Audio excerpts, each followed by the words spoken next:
You're listening to The Problem with Poverty, a podcast that helps bring awareness to the causes and consequences of poverty, as well as ways that we can overcome the problems with poverty together.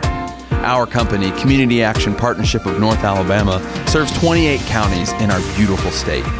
According to 2019 estimates by the U.S. Census, Alabama was the seventh poorest state, with 15.5% of its residents living in poverty, as compared with a U.S. average of 11.1%.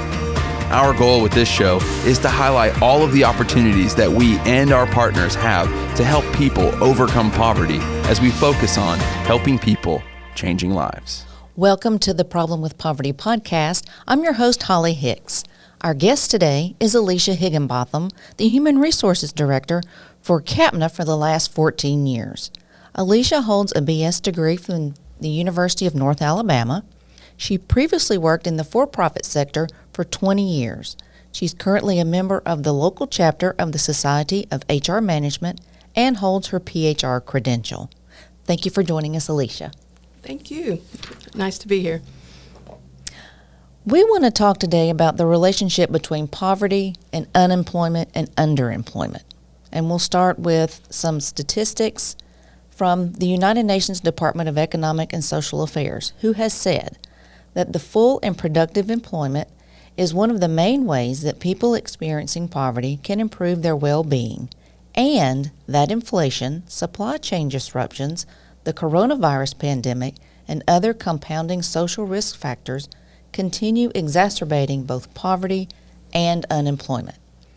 As a Director of Human Resources, you are directly involved with hiring and retention for a nonprofit agency that deals with poverty on a daily basis.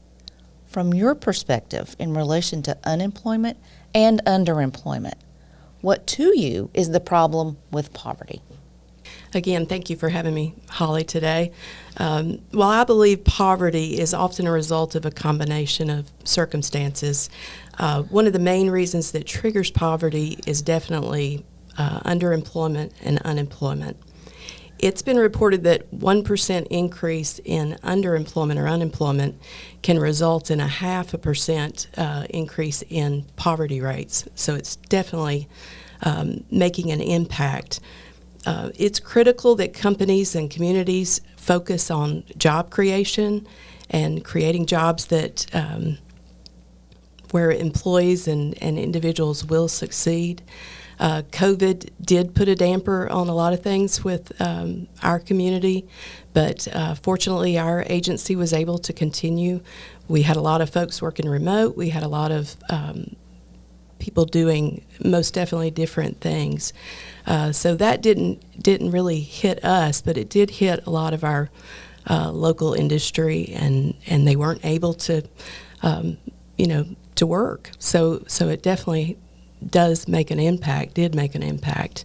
You mentioned the agency you work for, our agency, CAPNA, was able to keep employees employed. Yes. Others were not.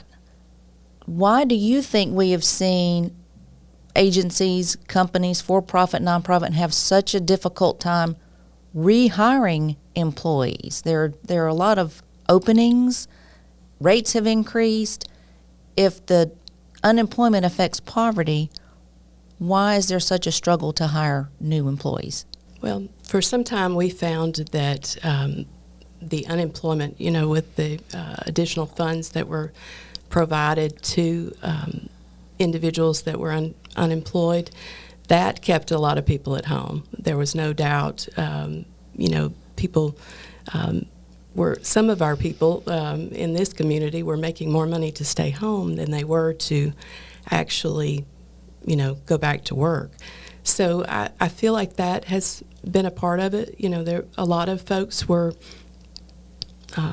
concerned about catching the virus and being exposed, so that kept a lot of people, I believe, from re-entering the workplace. But I believe they got used to it. A lot of folks, but because there are jobs available in our community, there are jobs that are paying very decent wages.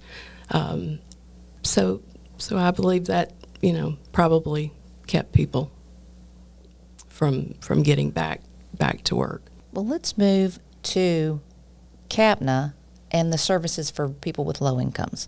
Okay. CAPNA is a nonprofit agency, we've already mentioned that provides services for people with low incomes.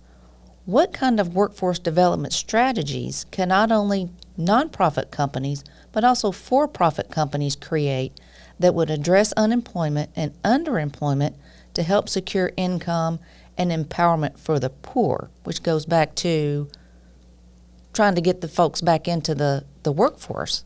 Yeah. I believe there's a lot of strategies that both for-profit and nonprofit companies can use. We can provide more formal training for our employees. We can provide tuition assistance to be able to obtain additional skills and, training to be able to do additional work that possibly will advance the individual. We can work with local high schools. We can work with community colleges with various programs to most definitely train and, again, provide additional skills and abilities for these people to improve themselves, improve their skills and talents, and be able to get a better job. We can provide, it's something we do here, we can provide health and well-being training, different resources and support so that our employees, can have a better balance, work-life balance, better mental health, and be able to really and truly to be able to better even work when they are, here. Back to the training, we are partnering currently with Wallace State and also with Athens State University on an apprenticeship program. So we're trying. We've had trouble getting employees ourselves at times, so we're trying to provide or partner with various folks to train additional support and staff. So we're real excited about some of those opportunities. What have you seen so far at this agency that's made the biggest difference in retention and recruitment? Well, definitely wages has made a difference, but the additional opportunities and support too, I do believe, help us sell our agency and employment here. Because we do provide additional things. We provide tuition assistance. We provide lots of training that will encourage employees to better themselves. We've seen several of our internal employees advance in their careers by getting additional training, by cross-functional assignments that they've taken on to try to learn different things and better themselves as far as within jobs. One employee in particular that I can think of, started in an administrative type role, and she got assistance through our programs here, but while she was working, she also went back to school. She has almost finished her degree, but during that time she stepped up into 2 other positions and has most definitely improved herself and her family's lives through different things that she's taken advantage of here. Well, I want to ask about your Department of Children's Services, since that's the largest department at the agency, which employs early childhood education staff, more than 300 employees, if I remember that correctly. Right. And you mentioned wages earlier, competitive wages. Wages for early childhood education staff have been historically low across the country in comparison to jobs with similar education and experience requirements like public school teachers. What effects of these persistently low wages do you see when speaking with candidates about a role in early childhood education, particularly those who have experience at lower paying positions? Yeah. Because of the effects of lower wages, unfortunately, we found that fewer students are wanting to teach or get into the early childhood education department and majors into that field. ultimately, we're seeing, like I said, fewer candidates that are even available in the workforce to fill job openings. When speaking with candidates about a role in early childhood ed, I sometimes see that candidates are close to that poverty level themselves. They're making $10, $11 an hour, and so they're struggling. They love what they do, but they're struggling to provide for their own families and still be motivating children and other families that they're serving. I will say that fortunately, several years back, our Children's Services leadership team and the agency supporting that team most definitely decided we would have to raise wages and find a way to raise wages in order to be competitive with the school systems and to be able to recruit, the top talent ourselves, and not only recruit them but to retain them. So we did that. I can remember a time when our agency, not bad wages, but was paying $14 plus an hour to bachelor degree teachers.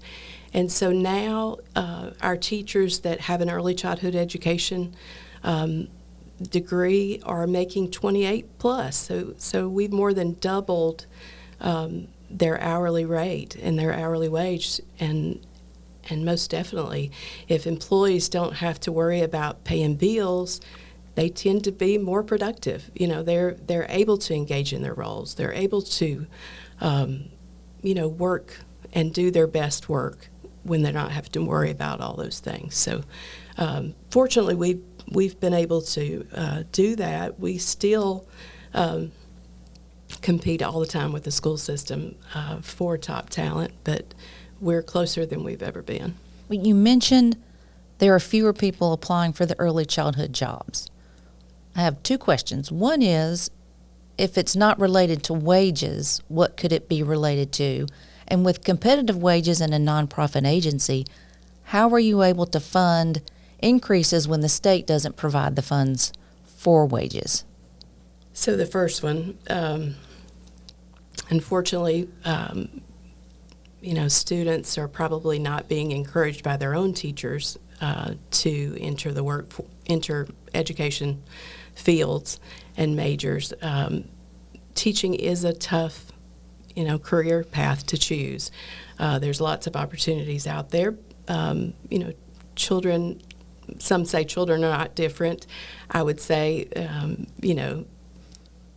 discipline, various things at home and at school are different than even when I was growing up, which was some time ago.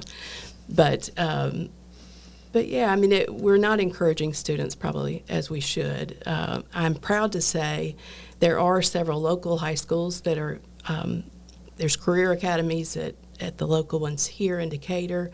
There's various ones in Morgan County that are trying to push, that again with education and taking an education background. But it's a tough job. I think that's as much as anything. I have my daughter has decided to go the route of early childhood education, and it surprises me how many local teachers will discourage her and say, "Are you sure you want to do that?" And I'm looking at them like, "Who's going to teach your grandchildren? Who's going to work to help us in the future?" So I think that's part of it. I also find there's lots of people in this community that totally support her and encourage her, and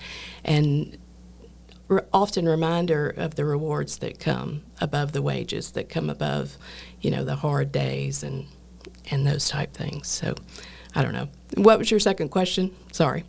For a nonprofit agency that doesn't get state funding like the public schools, how are you able to stay competitive with wages? Yeah, that's a good question, and some would say very creatively, but we do have to look at different line items. We do get a budget, but we think that that's important enough that we make it a priority, and I'm not saying we take away from facilities or instruction materials or anything like that, but we have had children's services, again, leadership, to have to go back and ask for additional funding. We've had to, unfortunately, probably you could see it that way, we've had to reduce classroom size at time. We've had to, to cut back in some places so that we could pay a higher wage.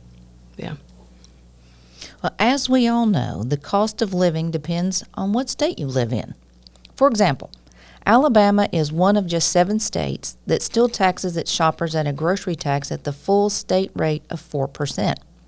Alabama does not have a paid family leave law, and Alabama's poverty rate is almost 15%, which is 3% larger than the national rate. The United Nations also said that the best route to socioeconomic development, poverty eradication, and personal well-being is through decent work. What investments can we make as a society to improve wages and outcomes for those workers who are underemployed and undercompensated, as many in the early childhood field are?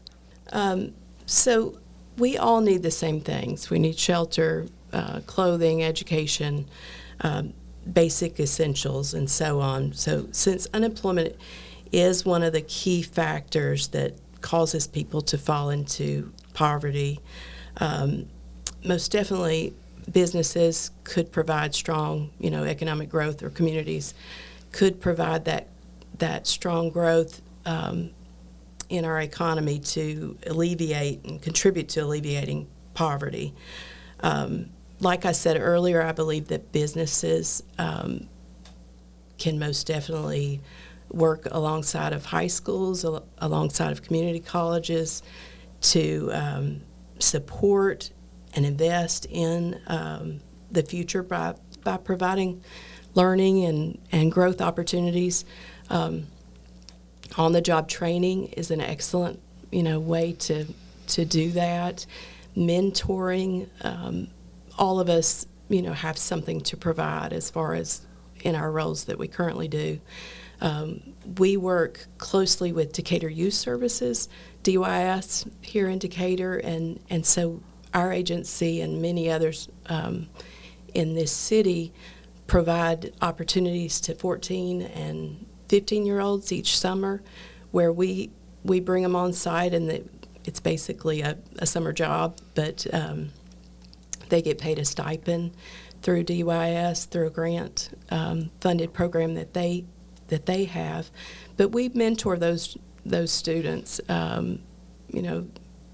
They don't all have the best work ethic. I'll just say that, but some of them just have never been taught. So we can definitely mentor and help get those basic things that employers are looking for in them, and get them practicing those things, being to work on time, being respectful in the workplace, and providing initiative and working with a little ambition is most definitely some of the things that we've done with that group. One of them in particular we thought so much of, and she just did an excellent job as a student, way beyond her years, I should say, as far as work ethic and all the things that you think about in a good employee. And so we hired her. We worked with the local high school co-op program, and we hired her. She worked here until she, I'm proud to say, went to college, and has been doing very well since. So just investing in our local community with programs like that, I think are valuable and will definitely help. So it sounds like the single one thing that any company can do is invest in training and education of employees to help them move from in crisis and being vulnerable to be self-sufficient. Absolutely.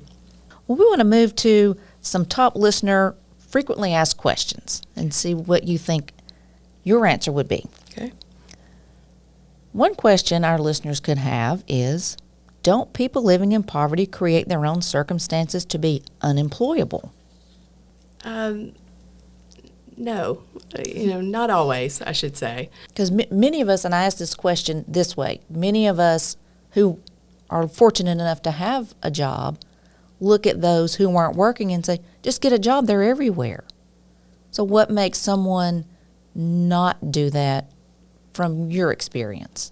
Yeah, people are not lazy necessarily. They're not just unmotivated or, not looking to not work, put it that way. But sometimes it's basics. It's transportation. It's,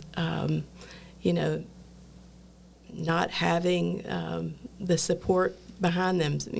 If it is more so younger, folks in our community, not having been taught, so not having the skill set that is truly needed. So, no, I don't believe that that's, the case. I think most people want to do better. They want to do right. They want to work. So yeah, I'm not sure that I answered your question, but Well, it leads to the next one. okay. This is a question we ask every guest. What does someone living in poverty have to do with me, and why should I care? As an employee of Community Action Partnership, obviously that's our primary role is to reduce, eliminate causes and consequences of poverty. So I should care as an employer, and most definitely as a director of human resources. I should care to get the best people that we can have for our programs, to hire those, to not only to recruit, but to retain the best people that we can have for those programs, whether it be the best teachers, the best admin, the best custodians, the best any position that we have. I should most definitely want to work every day to do that, to help reduce poverty for sure. I'm also a person of faith, and so I believe that we're taught to do that. So from a personal standpoint, I get to live out that in this type agency with nonprofit working to help other individuals. So I believe you should do it for that reason too, and that's probably more so the reason why I care to do it and to make sure that I support this agency in doing that.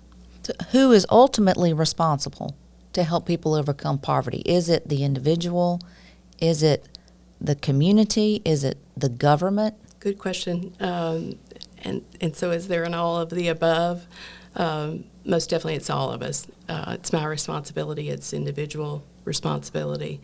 But it's working, our communities have most definitely a responsibility, and working together, different agencies, different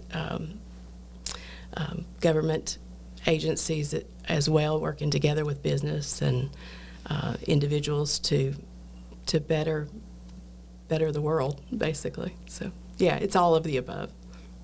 Excellent. Alicia Higginbotham, Human Resource Director for Community Action Partnership of North Alabama, thank you for joining us today. All right. Thank you, Holly.